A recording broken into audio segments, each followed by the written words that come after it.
Welcome to the Spaghetti Junction Boys podcast, coming to you from beautiful Atlanta, Georgia. As always, I am your host, William Hildebrand, joined by my co-host, Doc Jacobson. Before we get going, want to thank Rosati's in Buckhead, the number one place to watch all the action this fall.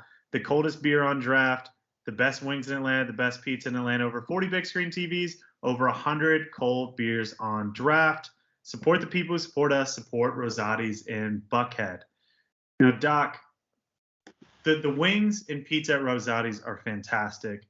The only thing that could make it better is if they served Tums, because I almost had a heart attack during the Ole Miss game on Saturday for the second consecutive week. I had too many vodka Red Bulls, too much Fireball, and just honestly started screaming at Tennessee from Charlotte, North Carolina. So that just really did me no good. Yeah, you got to be careful of those vodka Red Bulls. It's the high man's highbrow highball. You ever heard of that? Mm-hmm. Yeah, see, that's where I get myself into trouble, because I never start the night on vodka Red Bulls. I'm never like, hey, let's get this going. It's like, hey, I'm very drunk. I'm getting a little sleepy. I need to get this shindig back going. But then it just goes to hell in a handbasket. It's one of the things I've learned the least amount in my life, because it never ends well. And so you think like, hey, maybe stop doing that. But I just continuously, that's my Band-Aid on being too sleepy at the bar, is just vodka Red Bulls. Hey, mix in a water, mix it up a little bit. And then vodka Red Bull. Beer, water, beer, water. Okay. Vodka Red Bull. All right. You know what? That math is honestly checking out to me. So I'm going to put that, I'm going to implement that moving forward. So, Doc, you were at what, game 2 or game 1? I was at game 2 Sunday night. Yeah, it's a nice seat for deck chili. Bats were on fire though, keeping us warm. It was nice. Hey, there you go. So Braves fans experienced the full gambit of emotion last night. Talking about not learning from something, Atlanta's a heartbreak city. It truly is. Even as we've grown as a city and gone from, just this tucked away little capital of the South to we have Fortune 100 company after Fortune 100 company, on and on and on, but still sports have not followed suit.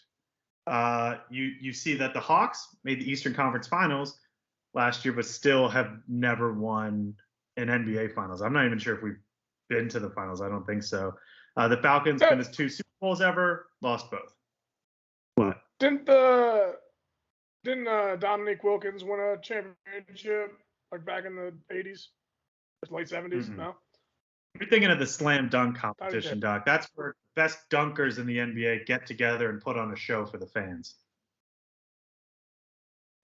Yeah, that's a great competition. Big fan of Vince Carter back in the day.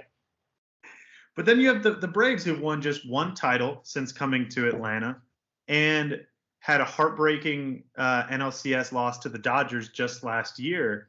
And the Braves get up 2-0, 2 walk-off hits, and then in game 3 are down 2-0, and then eventually get the lead, are leading late by 3 runs. And so you'd like to think, hey, let's get a little cocky. So Braves Twitter got uppity last night. Like, just put all those years of hurt behind us and just got with it last night. And then, of course, 3-run home run by a guy who I'm guessing reads at a 3rd grade level in Cody Bellinger, and then end up losing 6-5. And then it went from everyone was vibing. It was like Freaknik was going on the Twitter sphere, the way Atlanta was feeling itself. And then after they go down, everyone gets just morbidly depressed. I got texts galore, tweets galore that said, season's over, this is done. Like, it's still 2-1 Braves in the series. Freddie Freeman still hasn't gotten going, and he will at some point. And you're saying it's over? That's just Braves fans went to felt so good, and then just had to. I mean, everyone was tweeting at Bill Plaschke and what's his name, Dylan Hernandez from the Los Angeles Times, who are just have been shitting on the South the whole series. Which nothing helps you shake. Hey, we think we're better than everyone else. That LA attitude, quite like shitting on people in the South and Waffle House. And so, just tweet after tweet about Waffle House and smothered and covered at Bill Plaschke. We were feeling it, and then damn Cody Bellinger. Damn Cody Bellinger, Doc. Hate that guy. Hate the Dodgers. Let's get him. Who's this Bill Plaschke guy? I've heard that name before. We're gonna call some around people the horn on the West Coast. Yeah. around. He has like a Definitely gray goatee. Yeah, he kind of looks like maybe a bad guy from the Hunger Games. Ooh, yeah, that's a good one. I like that. Plaschke also looks like a dad who wants to sit in his reading chair and is just waiting for his kids to come back after they've violated curfew with one lamp on, and is just very disappointed in them. He looks like a skinny Harry Potter's uncle. The one who kept him under the stairs? Yeah. Also had a goatee. A younger, skinnier Harry Potter's uncle.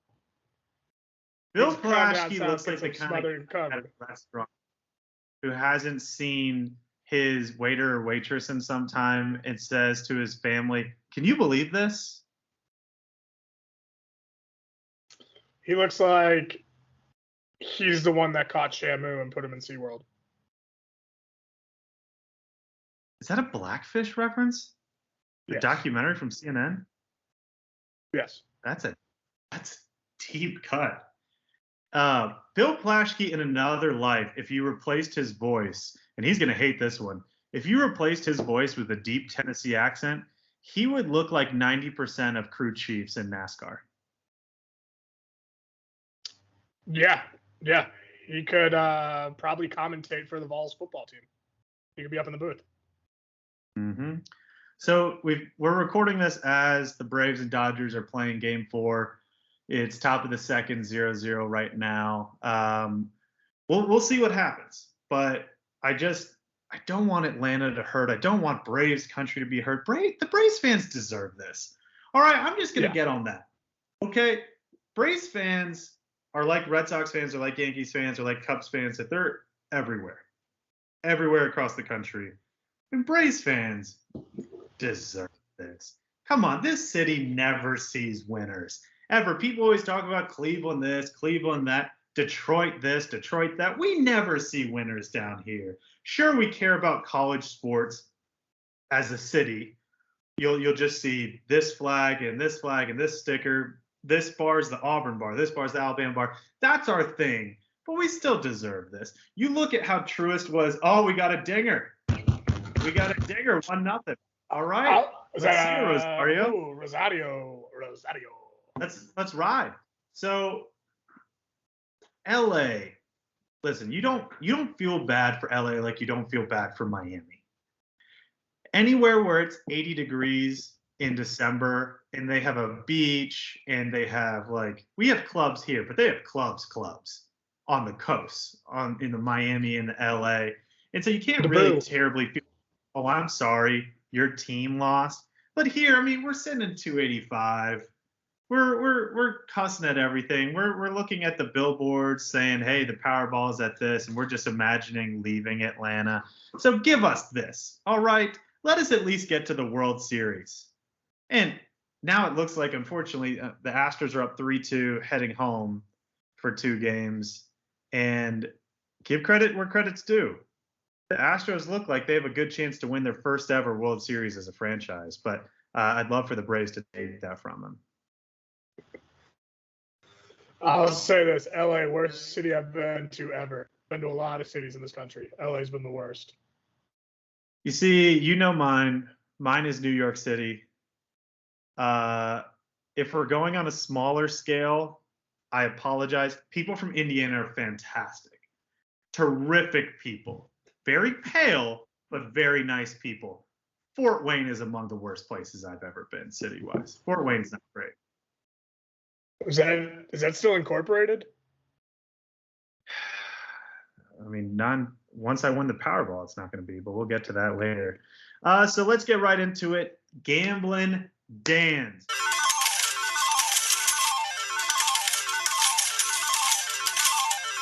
Dans, we got some fresh picks for you. You're ready to, you know what? You don't even have to win that Powerball. You don't even have to invest in Shiba Inu coin to be retiring on a beach somewhere. All you have to do is follow these picks. Although I was 2-3 again last week. Mother of God, Bills. I hate you, Bills. And then I finally bet on you against my heart. My heart hurt by betting on you, Bills. And then, God, the one time you can't get it done. Jesus, Josh Allen. But all right, enough of that. Let's get to the picks. Doc, you start us off. I want you to go first. You gave me good juju last week. I went 4-1, babe. All right, so you just don't care about my juju. You know what? That's fine, Doc. All right, you know what? I'm going to get started with everyone knows I take picks and say, hey, what is Las Vegas trying to tell you? And if they try and get you into a sucker bet, you go away from it. Now, I got burned on that. I took Texas -5.5 against Oklahoma State last week. But this week, I'm going the opposite direction. I'm taking Oklahoma State, number 8 in the country, +7 against unranked Iowa State. Now, because Doc is a great friend of the podcast, because he is the podcast, another home run, 2-0. Chop on. I would like for Iowa State to win, but I'd like Oklahoma State to cover that 7. And here's why I'm confident in them covering that 7. Not just because they fought back against Texas, even though Texas had a very good chance to cover. Some kind of fluky plays led to Oklahoma State not only backdooring, but winning outright. But listen to the last few meetings between Oklahoma State and Iowa State dating back to 2015, the year before Matt Campbell got there. Oklahoma State won by 3. Oklahoma State won by 7. Iowa State won by 6. Oklahoma State won by 7. Oklahoma State won by 7. Oklahoma State won by 4. Now, I don't care about the Oklahoma State winning part, but what I'm saying is since 2015, this has been a touchdown or less game each year. So you have an 8th-ranked and resilient Oklahoma State team, +7. I'm going to take the points. If I get suckered, I get suckered. Give me the pokes. Next pick I'm taking. Give me the Cincinnati Bearcats, -27.5 against Navy. I don't like going against the troops. I support Navy. We've got Veterans Day coming up. Thank you for your service, but you're not going to cover this one. Cincinnati is 5-1 against the spread. They're 6-0 straight up on the year.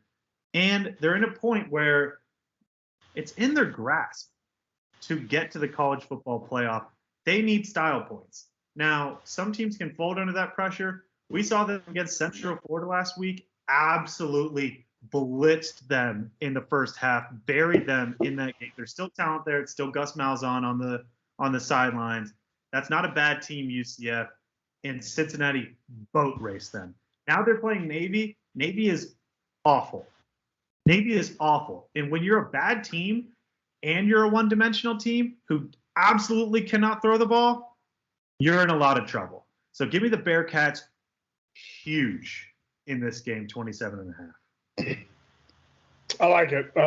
I mean, you're not picking against Iowa State. You're being smart. Small spread, small results. I like it. Clones win. We're gonna Close one. Clones win by 3. Mm-hmm. 1, 2, 3. All right. Like I said, went 4-1 last week. Had a good week. We're gonna stick within the NFL. I guess I'm just seeing the NFL clearly. Why muddle it up with a little college football muddle huddle Nebraska style? Still hate Nebraska.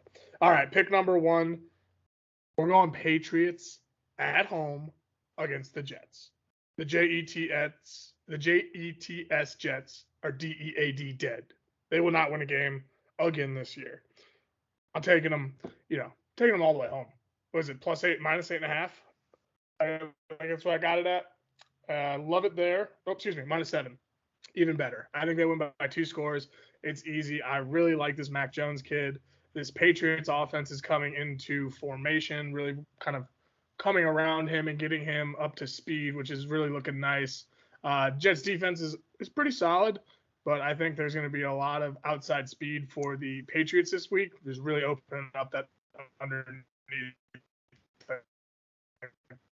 they've been doing all season. And the Patriots defense is against the New York Giants. New York Giants still without Saquon, still without Daniel Jones. Pretty much a big issue. Once again, going to pick against the Giants. They're injured. They're banged up. They're not going to have any offensive production in this game. Darnold, some weeks looks good. Some weeks looks bad. They're getting CMC back. I think they come out for a big breakout game. I like a -3 on the road in New York. I like it. All right. So where I'm going here is Isaac Newton said, objects in motion stay in motion. I failed science, but I think that's it. So I'm going to go with some serious trends here. Give me Virginia Tech Syracuse under 45.5. I don't like taking unders, but I do like making money. This one will make you money. So far this year, Virginia Tech games have gone under 5 of 6 times. They cannot score the ball very well, but they like to shorten that game. They play good defense still. I like Virginia Tech to keep that a low-scoring game. And on the other side, Syracuse's defensive strategy is to limit big plays, something that burned them a year ago. They want you to drive the field on them. They believe that somewhere along the way, you will make a mistake. You'll be forced into a punt. You'll turn the ball over. So they're also going to elongate the game. They're going to take away the big plays. They can't score on good defenses. Clemson, for as bad as they've looked, still a good defense, held them to 14 points at home. Syracuse's best receiver entered the transfer portal a few weeks ago, under 45.5. The next one for Sir Isaac Newton, give me Pitt -3.5 against the aforementioned Clemson Tigers. Pittsburgh has a quarterback that not a lot of people are talking about, get into the Heisman race, can sling the ball all over the yard. They've still got Pat Narduzzi as the head coach, former defensive coordinator at Michigan State, great defensive mind. Pittsburgh's lost just one game this year. All right, this game opened in Vegas at Clemson -1. It's all the way at Pitt -3.5. Smart bettors, people with a lot more money than me, people putting a lot more money than I will in this game, have bet on Pitt. One big reason, Pittsburgh 5-1 ATS this year. They are not only winning, they're covering. Now, what's Clemson against the spread? 0-6, missing a cover by almost 12 points per game. Meanwhile, Pittsburgh is covering by almost 13 points per game. Clemson keeps playing with fire. Sure, they lost to NC State. Sure, they lost to Georgia, but then barely beat Georgia Tech. Needed a missed field goal from the all-time leading scorer in Syracuse history to finish off the Orange. They are playing with fire. They're going to play with it again, and they're going to get burned by a better than a lot of people think Pittsburgh team. So give me Pittsburgh -3.5. Give me under 45.5 in Virginia Tech Syracuse. That Pittsburgh team is highly underrated. They are a very good squad. I like that pick. Mr. Analytic, William Hildebrand over here. Let him handle the analytics. He's very good at it. I'm going animalistic. I'm going animalistic. Next one. Love it. Falcons in Miami. You got a Falcon in the air. You got a Dolphin in the water. Who would win?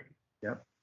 Falcons aren't ospreys. They can't hang up there and dive and bomb in. They don't got oil on their feathers. They'll get mogged up by the water. They're dead if they touch water. Dolphins can jump out of the air. They're land, or sea and air. Taking Dolphins +2.5. I don't know why. Everyone keeps saying, oh, they were in London last week. Oh, they got a lot of jet lag. Oh, the Falcons were on bye. Who did the Falcons beat this year? I mean, what, the Giants? I mean, I know there's another team, but it can't come to mind. They're not a good football team. Jets. Okay, yeah. Oh, yeah, great job. Really one up New York there. Dolphins have just had a tough time starting off this season with Tua. I like them +2.5. Home dogs. Took an underdog last week with the Cardinals. I'm feeling it. I'm putting one in every fucking week. Let's go. Pick number 2. What I've got here for you, you just keep listening to me, guys. Just keep listening. I'm feeling it this week. Aaron Rodgers. I hate the man. I hate the Fudgebackers. I hate them all. He owns the city of Chicago. Guess where he's coming to own next? Washington, D.C., a.k.a. Raljon, Maryland. Packers are going to blow up the Washington football team. I like them minus 8.5. I'd like them 10.5. I'd like them 12.5. I'd like them 14.5. This is going to be a rousting of these Washington football.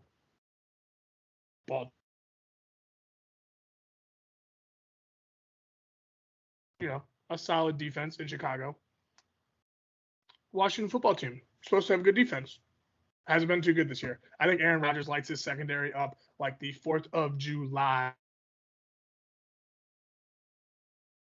Not 1, not 2, not 3, not 4, 5 touchdowns. Calling it. So, yeah, pick number 3. We got Dolphins plus 2.5. Pick number 4, Packers minus 8.5. All right, now that I'm getting into the whammy, Doc, we have to go to the ethos of man for this pick, of what is so primal in a man. What motivates men more than anything? That's right, revenge. And we've got a revenge game in the Pac-12. UCLA, those Bruins. I'll tell you, something's brewing, and it's an upset. They came onto the map by smoking LSU at home, all right?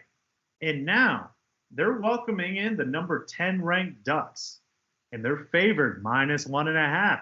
This is one where I said, what's Vegas telling you? They're going to beat the Ducks, okay? They shouldn't be favored as an unranked team against a top 10 team, but they are. Vegas is not very good at losing money. All right, they're suckering you in to take Mario Cristobal and them. The Ducks have been phenomenal at home. But in the last couple of years, they have really struggled. They're about 500 on the road in the last couple of years. That outlier is somehow they won in the horseshoe. But Oregon's had a lot of injuries that they're battling. Meanwhile, you have the Bruins with Chip Kelly going up against his old team at home. Love this pick. I don't have faith on the Ducks on the road. The Ducks have not looked sharp in recent weeks, just barely beating some bad teams. Barely beating Cal. Barely beating Arizona. Again, you don't want to keep playing with fire like this, Ducks. And now you're going up against the old head honcho and Chip off the old block. I'll tell you what, chip on his shoulder, revenge game. Take the Bruins minus 1.5. Love it. Bears over Ducks too. Animal style, baby. Animal style. Mm-hmm. I'm not taking a Duck against a Bear. Never. My only loss last week, picked the Raiders to lose. I guess the Raiders have corralled around this new interim head coach. I think they like him. They played very well up in Mile High Stadium. I think they do it again. Let's ride, If it ain't broke, don't fix it. Well, I was broke last week on that pick, so I'm going to fix it. Take the Raiders minus 3. The Eagles, the Eagles, they're not good. Raiders kill birds all the time. Look at bad people. All right, I'll stay away from the analytic stuff. I do like Derek Carr. He's good. That receiver core in Las Vegas is unreal. And they got Josh Jacobs back and healthy. I mean, they're going to be rolling. Take the Raiders minus 3. All right. There you have it, folks. Of course, we will have these posted for you on Twitter going into the weekend so that you have those. Don't forget to check us out on Twitter at SJB Atlanta. You will find the picks there in addition to Ben's picks. As Ben, I don't know, Ben was in Italy for a while, and then I saw a picture with an alligator, and I'm no zoologist, but I don't think those live in Italy. So hopefully Ben makes his way back. It's like Gulliver's Travels, but it's just gullible betting's travels. All right. Maybe it's an alligraper. Grapes, Italy, wine. All right, well, Doc's off the podcast. It's been fun while it lasted. It had a good run. So for our last story of the night, I want to talk about a town in Tennessee, Water Valley, Tennessee, near the Natchez Trace Parkway, is for sale in its entirety for $725,000. It's 7 acres. It's 50 miles south of Nashville. The town has 4 former stores, a barn, and a creek, and a lot of people are likening it to the fictional Schitt's Creek. There are mulberry trees galore, according to the real estate agent, would make for a perfect B&B. The real estate agent said that she received 93 calls in one day, including one from Fox Television Studios, who are interested in buying it and using it as a set. But she said, quote, "It would really strip this of the reality of the history and make it more of a stage rather than something we preserve as the history of Tennessee." So, Doc, when I saw this, my first thought wasn't Schitt's Creek. I understand where people make that jump. My first thought was, if I ever become filthy rich, this podcast, we get the Joe Rogan treatment. We're on Spotify. We make Rosati's bigger than McDonald's. These kind of things. We have a Screwball dispenser behind us, just feeding us peanut butter whiskey. Wait, nope, no free advertising. I meant any peanut butter whiskey. Doesn't have to be Screwball. Could be any of them. But if you would take that Spotify contract, and I think you would be gone the day after we signed it, to go buy this town and become the mayor of this town. I see you dressed as like an old West sheriff, big belt buckle that you continuously have one hand on your belt buckle and one on the gun that's strapped to your waist, just walking the town. Am I wrong on this? Absolutely. A nickname that, was added on to Doc of mine in high school was Doc Holliday. Big time old West Town sheriff looking dude. Great with a 6-shooter. I'm good with a 6-shooter. I had to work on my holstering, but other than that, we're good, baby. I definitely see you turning this into like a Disneyland kind of old Wild West, where you set up like a lot of maybe you'll have like some bad guy cutouts, like wooden cutouts there, and you're just going 2 guns, just shooting at them. You're saying, "Hey, drop it! I'm the sheriff in this town." Pow pow. Doc, a lot of blanks with blood packs. Yeah, I'm here. Yeah. So I think you would turn that barn obviously into a saloon. The swinging doors. I think you'd make. Yeah, I mean, I would absolutely do that. You can only buy whiskey in the town or beer. Those are the only 2 options to drink. We'd sell ribs by the rib, not by the rack. If you know like a right phrase word, right, you just flick me a coin and your whole night's covered. But yeah, it's a certain like passcode basically, which I gotta think of. Maybe like the river runs dry on the fullest moon's night, something weird like that. I don't know. We would definitely. Ooh, I mean, what else could we do? Tennessee isn't quite the Wild Wild West. It's definitely West. I think what you got to do is if someone comes to your town, like let's say you make an Airbnb there, if at any point someone is able to pick you up and slide you along the bar throughout the length of the bar in the saloon, knocking over all the beers, then I think that they would then own the town from you. And I think you would make that deal in the Airbnb.